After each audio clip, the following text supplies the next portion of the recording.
मेरे साथ बोलिए, भारत माता की। क्यों भाई, क्या हो गया महेंद्रगढ़ वालों की आवाज को? तीसरी बार हरियाणा में सरकार बनानी है या नहीं बनानी है? अरे जोर से बोलो, बनानी है या नहीं बनानी है? हरियाणा को देश का नंबर 1 राज्य बनाना है या नहीं बनाना है? तो ऐसी आवाज नहीं चलती। पूर्ण बहुमत की भाजपा सरकार के संकल्प की मुट्ठी उठाइए, दोनों हाथ उठाइए, मुट्ठी भींचिए और प्रचंड आवाज से बोलिए, भारत माता की, भारत माता की। मंच पर उपस्थित हरियाणा के पिछड़े समाज से, गरीब घर से आए हुए हमारे लोकप्रिय मुख्यमंत्री श्रीमान नायब सिंह सैनी जी, हमारे प्रदेश अध्यक्ष महोदय मोहनलाल जी, केंद्रीय मंत्री भाई धर्मेंद्र प्रधान जी, आज अहिरवार में आया हूं और यहीं से गुड़गांव तक का पूरा पट्टा का नेतृत्व करने वाले हमारे केंद्रीय मंत्री राव इंद्रजीत सिंह जी, श्री कृष्णपाल गुर्जर जी, यहां के ही धरती पुत्र श्रीमान रामविलास शर्मा जी, कैप्टन अभिमन्यु जी, श्रीमान धनखड़ जी, विधानसभा के अध्यक्ष श्री ज्ञानचंद गुप्ता जी, हमारे प्रभारी सतीश पुनिया, सहप्रभारी श्री सुरेंद्र नागर, यहां के लोकप्रिय सांसद जिनको हमेशा आपका जीत का आशीर्वाद मिला है, धर्मवीर जी जरा खड़े हो जाइए, एक बार आगे आइए, जोर से ताली बजाइए धर्मवीर जी के लिए। श्री रणबीर सिंह जी, उपस्थित सभी मंत्रीगण, सांसदगण, विधायकगण और आज जिनके दर्शन करने के लिए मैं आया हूं, ये हरियाणा के मेरे प्यारे ओबीसी समाज के भाइयों बहनों, आप सभी को मेरा नमस्कार, प्रणाम। भाइयों और बहनों, आज मैं हरियाणा में आया हूं। हरियाणा की भूमि 3 चीजों के लिए, कश्मीर से कन्याकुमारी और कामाख्या से द्वारिका तक का पूरा देश याद करता है। सबसे पहला, यहां की माताओं ने अपने इतने लाल सेना में भेजे हैं। मैं आज जिस भूमि पर हूं, इस भूमि की माताओं ने सबसे ज्यादा अनुपात में अगर सेना में जवान भेजने का काम किया है तो मेरे हरियाणा की माताओं ने किया है। खेल के मैदानों में देश जब तालिका देखता है तो मेडल तो हरियाणा भारत के नाम पे आते हैं, मगर इसके नीचे जाते हैं तो भारत को जो 10 मेडल मिलते हैं उसमें से 7 मेडल मेरा हरियाणा का धाकड़ लेकर आता है। और तीसरा, देश अन्न के क्षेत्र में आत्मनिर्भर नहीं था। जब देश ने ललकार लगाई कि हमारा अन्न हम खुद पैदा करेंगे, तो देश के अन्न के भंडार भरने वाला मेरा हरियाणा का ही किसान था। ये तीनों चीजों के लिए पूरा देश हरियाणा को याद भी करता है, प्रणाम भी करता है। मैं महान स्वतंत्रता सेनानी राव तुलाराम जी को प्रणाम करता हूं, जिन्होंने अंग्रेजों के नाक में दम कर दिया था। और मैं पूरे हरियाणा की जनता को भी प्रणाम करता हूं।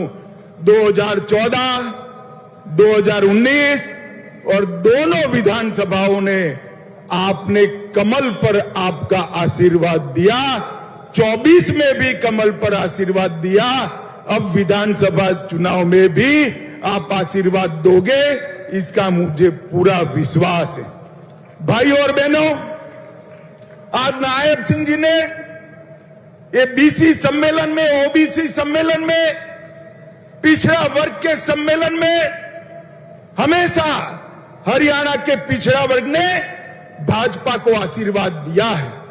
अब भाजपा का भाई एक कर्तव्य बनता है, जो कुछ किया है उससे ज्यादा कर कर हम आपके पास आए।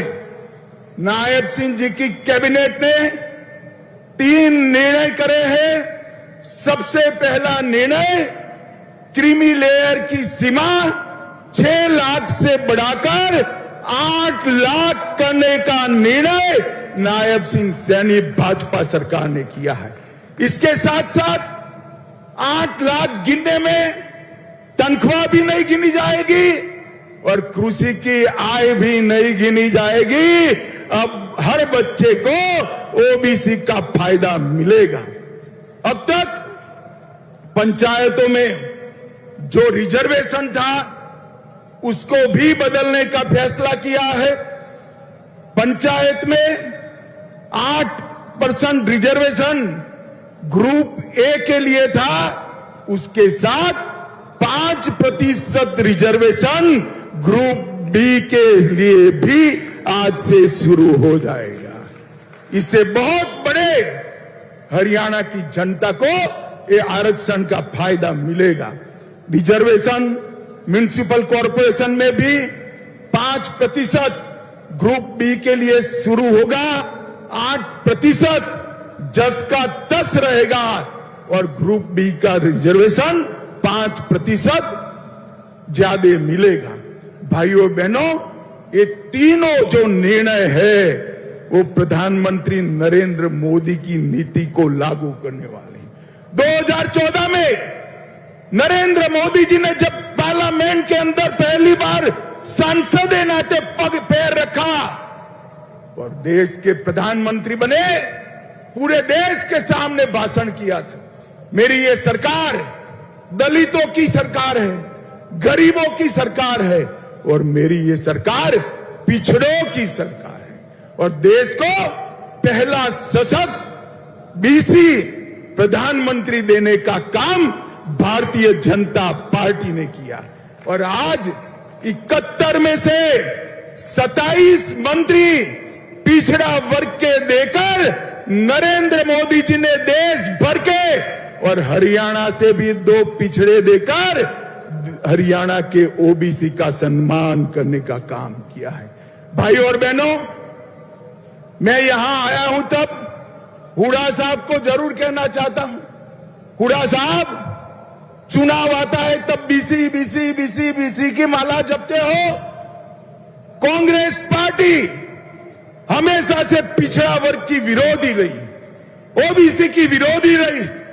सन 57 में ओबीसी के रिजर्वेशन के लिए काका साहेब कालेलकर कमीशन बना, कांग्रेस ने सालों तक इसको लागू नहीं किया। 1980 में इंदिरा गांधी जी ने मंडल कमीशन को ठंडे बस्ते में डाला। 90 में जब लाया गया, राजीव गांधी ने 2 घंटा 43 मिनट भाषण कर ओबीसी के रिजर्वेशन का विरोध। भाइयों बहनों, भारतीय जनता पार्टी ने क्या किया? वो रिजर्वेशन तो मिला ही था, इसके साथ ओबीसी कमीशन को संवैधानिक मान्यता देकर आपको संवैधानिक अधिकार देने का काम हमारे नेता नरेंद्र मोदी जी ने किया। 16 और जातियों को ओबीसी में आरक्षित करने का काम किया और केंद्रीय विद्यालय, नवोदय विद्यालय, सैनिक स्कूल और नीट की परीक्षाओं में 27% आरक्षण पहली बार हमारे नेता नरेंद्र मोदी जी ने देने का काम किया। और क्रीमी लेयर की लिमिट को न सिर्फ बढ़ाया, इसमें से कृषि और तनख्वाह की आय को बाहर रखने का काम, ऐतिहासिक निर्णय नरेंद्र मोदी जी ने किया और आज से वो हरियाणा के बीसी को भी इसका फायदा मिलने वाला है। भाइयों और बहनों, हरियाणा में भी पिछड़े वर्ग के कल्याण की कई योजनाएं हुई है। सैनी जी ने वो बताया है, मैं डिटेल जाना नहीं चाहता हूं, परंतु मित्रों मैं इतना ही कहना चाहता हूं कि हमने हरियाणा में एक बीसी के बेटे को गरीब घर से, नायब सिंह जी खड़े हो जाइए, जोर से ताली बजाइए नायब सिंह जी के लिए, एक बीसी के बेटे को हरियाणा का मुख्यमंत्री बनाया है। अब इनके नेतृत्व में हरियाणा आगे बढ़ेगा। भाई और बहनों, कांग्रेस पार्टी ने जातिवाद और भ्रष्टाचार के सिवाय हरियाणा को कुछ नहीं दिया। भारतीय जनता पार्टी ने ईज ऑफ डूइंग करप्शन से ईज ऑफ डूइंग बिजनेस तक का फैसला भारतीय जनता पार्टी ने किया। कांग्रेस की सरकारें जब बनती थी, एक सरकार आती थी तो भ्रष्टाचार चरम सीमा पर पहुंचता था, दूसरी सरकार आती थी तो गुंडागर्दी चरम सीमा तक पहुंचती थी, एक सरकार आती थी तो एक जिले का विकास करती थी, दूसरी सरकार आती थी तो दूसरे क्षेत्र का विकास करती थी। भारतीय जनता पार्टी ने संपूर्ण हरियाणा का विकास करने वाली सरकार देने का काम किया। भाई और बहनों, आज हरियाणा देश में बासमती चावल का सबसे बड़ा निर्यातक बना। हर 10वां जवान हरियाणा से आता है। एमएसपी पर सबसे ज्यादा फसलें कोई अगर खरीदता है तो हमारी नायब सिंह सैनी की सरकार खरीदती है। गांव में लाल डोरे के भीतर मालिकाना हक देने का वाला पहला राज्य हरियाणा बना। पढ़ी लिखी पंचायतों वाला पहला राज्य हरियाणा बना। महिलाओं की 50% भागीदारी वाला पहला राज्य हरियाणा बना। हर घर में नल से जल पहुंचाने वाला पहला राज्य हरियाणा बना। पहला आयुष विद्यालय विश्वविद्यालय बनाने वाला राज्य हरियाणा बना। जीएसटी कलेक्शन में पर हेड सबसे ज्यादा कलेक्शन मेरे हरियाणा का होता है। देश की अर्थव्यवस्था में सबसे ज्यादा योगदान पर कैपिटा अगर कोई करता है तो हरियाणा करता है। खाद्यदान में दूसरा नंबर, दूध के उत्पादन में तीसरा नंबर, सर्वाधिक सामाजिक सुरक्षा पेंशन प्रथम स्थान। मानकों को सुधारने में हरियाणा को 3 अवार्ड मिले और विश्व की 400 फॉर्चून कंपनियां आज कहीं पर है तो हरियाणा में है। कांग्रेस ने विकास के नाम पर कुछ नहीं दिया। भाई और बहनों, भारतीय जनता पार्टी की नरेंद्र मोदी सरकार और हरियाणा की सरकार ने गरीब को घर, गैस, बिजली, शौचालय, 5 लाख तक का मुफ्त इलाज और हर गरीब को 5 किलो मुफ्त अनाज देने का काम भारतीय जनता पार्टी की नरेंद्र मोदी सरकार ने किया। और आज अभी अभी मैं आया, रास्ते में अखबार देखता था, कल हुड्डा साहब ने घोषणा की है हरियाणा के गांव गांव जाकर कांग्रेसी हिसाब मांगेगा। हिसाब मांगे हरियाणा। हुड्डा साहब, हम क्यों डेबिट रखे? मैं तो हिसाब लेकर आया हूं और यहां से चुनौती देता हूं हुड्डा साहब, हमारे 10 साल और आपके 10 साल का हिसाब लेकर हरियाणा की जनता के पास जाइए। और आज मैं हरियाणा के भाजपा के एक एक कार्यकर्ता का आह्वान करना चाहता हूं, हिसाब वो क्या मांगेंगे हम लेकर जाएंगे। हुड्डा साहब सुन लीजिए, मैं बनिया का बेटा हूं, पाई पाई का हिसाब लेकर आया हूं, पाई पाई का हिसाब। आपने 10 साल तक ऊपर और नीचे कांग्रेस की सरकार बनी, हरियाणा को क्या दिया? सिर्फ 41,000 करोड़ रुपया दिया। भाई और बहनों, कितना दिया? 41,000 करोड़। जोर से बोलो, रटना चाहिए। कितना दिया? और नरेंद्र मोदी और मनोहर लाल की सरकार 10 साल चली, इन्होंने 259 लाख करोड़ रुपया देने का काम नरेंद्र मोदी सरकार ने, आपसे 6 गुना पैसा हरियाणा को देने का नरेंद्र मोदी जी ने काम किया है। आप हिसाब लेकर आइए, एक चौराहा तय करिए। हमारे मुख्यमंत्री को आने की जरूरत नहीं है, हमारा युवा मोर्चा का प्रदेश अध्यक्ष आकर आपसे 2-2 हाथ करने के लिए तैयार है। आप क्या हिसाब मांग, आप हिसाब दे सकते हो नौकरियों में करप्शन का, आप हिसाब दे सकते हो जातिवाद फैलाने का, आप हिसाब दे सकते हो पिछड़ा वर्ग को न्याय करने का, आप हिसाब दे सकते हो परिवारवाद का, विकास का हिसाब नहीं दे सकते। ये 10 साल में हरियाणा में 12 एक्सप्रेसवे बनाए, हर राज्य में हर जिला राष्ट्रीय राजमार्ग से जोड़ा, गुरुग्राम सिकंदरपुर बदरपुर से मेट्रो रेल शुरू हुई, हिसार में पहला एयरपोर्ट बना 750 बेड का, रेवाड़ी में एम्स बना, आईआईटी दिल्ली का झज्जर में कैंपस स्थापित किया और 2000 करोड़ से बाड़सा गांव में सबसे बड़ा कैंसर संस्थान बनाने का काम भारतीय जनता पार्टी ने किया है। और भाइयों बहनों, मैं आज यहां से मंच पर से भाजपा के एक एक कार्यकर्ता को और मेरे बीसी समाज के एक एक नागरिक का आह्वान करना चाहता हूं। भाजपा के पास हर गांव में कितना हिसाब है हमारे पास कि हर गांव में कितने खर्च किए ये 10 साल में। मैं सिर्फ उदाहरण के लिए 5 गांव का नाम पढ़ता हूं और अमाउंट बोलता हूं। मेरे पास 6225 6225 पंचायतों का हिसाब है।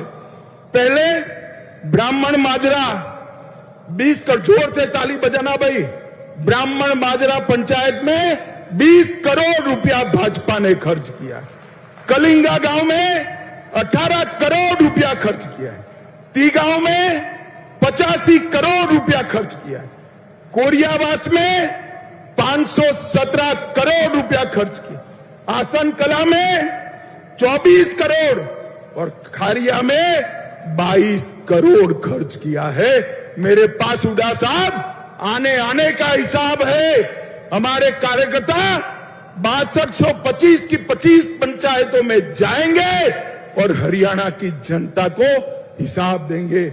मैं साहब नायब सिंह सैनी को कहना चाहता हूं, वो और प्रदेश अध्यक्ष जी ये 6 पंचायतों के प्रमुखों को मिलकर उनका सम्मान भी करे और हिसाब दी दे। हुड्डा साहब, हिसाब आपको देना है 10 साल के कुशासन का, 10 साल के बीसी के अन्याय का, 10 साल हरियाणा को विकास से महरूम रखने का। आपने हर घर में गैस नहीं पहुंचाया, हमने पहुंचाया। आपने हर घर में बिजली नहीं पहुंचाई, हमने पहुंचाया। आपने हर गांव में टॉयलेट नहीं पहुंचाया, हमने पहुंचाया। आपने हर गांव में पीने का पानी नहीं पहुंचाया, हमने पहुंचाया। और मैं आज भारतीय जनता पार्टी के लाखों कार्यकर्ता और हरियाणा की जनता को देख कह कर जाता हूं, इस सामने जो दीवार है उस पर लिखा हुआ मैं पढ़ पाता हूं, हरियाणा के चुनाव में तीसरी बार भारतीय जनता पार्टी की पूर्ण बहुमत की सरकार बनने जा रही है। और हुड्डा साहब, मैदान में आइए, आंकड़ों के साथ आइए। आप क्या हिसाब मांगोगे? हिसाब तो हम देंगे आपको, और आपसे हिसाब, कांग्रेस से हिसाब हरियाणा की जनता मांगेगी, मेरे बीसी समाज के भाई मांगे। भाइयों बहनों, कर्नाटक में बीसी का रिजर्वेशन छीनकर मुसलमानों को रिजर्वेशन देने का, यहां पर भी आएंगे तो यही होगा। मैं आप सभी को आश्वस्त करना चाहता हूं, हम मुस्लिम रिजर्वेशन हरियाणा में हमारे प्राणांत से भी नहीं होने देंगे। बीसी के हक की हम संरक्षण करें। भाइयों बहनों, आज मुख्यमंत्री जी यहां बैठे, मैं सैनी जी को ढंग से जानता हूं। एक ऐसा आदमी है कि जो मुख्यमंत्री बनकर भी मुख्यमंत्री नहीं बना है। ये सीएम तो बना है मगर चीफ मिनिस्टर नहीं बना है। ये सीएम बनने के बाद भी कॉमन मैन है, सामान्य लोगों का प्रतिनिधि है, मेरे पिछड़ों आपका प्रतिनिधि है। इसका दरवाजा 24 घंटा 365 दिन आपके लिए खुला रहेगा, मैं आपको गारंटी देकर जाता हूं। और अंत में एक बात कहना चाहता हूं, मोदी जी देश के प्रधानमंत्री तीसरी बार बने हैं। आज एक रहस्य की बात बताता हूं, मोदी जी के दिल में हरियाणा देश में सबसे ऊपर है मेरी बात यहां पर मोदी जी ने संगठन का काम किया है। हर तहसील, हर पंचायत को और हर कार्यकर्ता को नाम से जानते हैं। मोदी जी का अग्रक्रम में सबसे पहला नाम हरियाणा का है। आज मैं बीसी समाज को 3 बड़ी रियायतें हमारे नेता नायब सिंह जी ने दी है और मुझे कहा गया है कि 1 ही घंटे में इसका नोटिफिकेशन बाहर हो जाएगा। लीजिए, तो नायब सिंह साहब नोटिफिकेशन भी लेकर आ गए भाई। अभी से ये तीनों रियायतें हमारे ओबीसी समाज को मिलेगी। सीलिंग भी बड़ी है पंचायत और म्युनिसिपल कॉर्पोरेशन में, और म्युनिसिपैलिटी में रिजर्वेशन भी बड़ा है। मैं आप सबको अपील करना चाहता हूं, एक बार खड़े होकर ताली बजाकर हरियाणा सरकार का धन्यवाद करिए। ये बहुत बड़ा काम आज हमारे नायब सिंह जी ने किया है। और भाइयों और बहनों, एक वादा लेना है आपसे, दोगे क्या? अरे जोर से बोलो, दोगे क्या? मैं बैसाखियों वाली सरकार के लिए नहीं आया हूं। पूरा बीसी समाज एकत्रित हो और अगले चुनाव में भारतीय जनता पार्टी को आशीर्वाद दीजिए, मोदी जी को आशीर्वाद दीजिए, हमारे मुख्यमंत्री को आशीर्वाद दीजिए और पूर्ण बहुमत की सरकार बनाएं। मुझे बताओ, बनाएंगे क्या? अरे जोर से अंत तक हाथ ऊपर उठाकर बोलो, बनाएंगे। तो मेरे साथ दोनों हाथ उठाइए, उठाइए दोनों हाथ। यहां पर पूर्ण विजय की संकल्प की मुट्ठी बींचे और प्रचंड आवाज से बोलिए, भारत माता की, भारत माता की, वंदे वंदे वंदे। आप सभी का बहुत बहुत धन्यवाद। देव सज्जनों, आप एक बार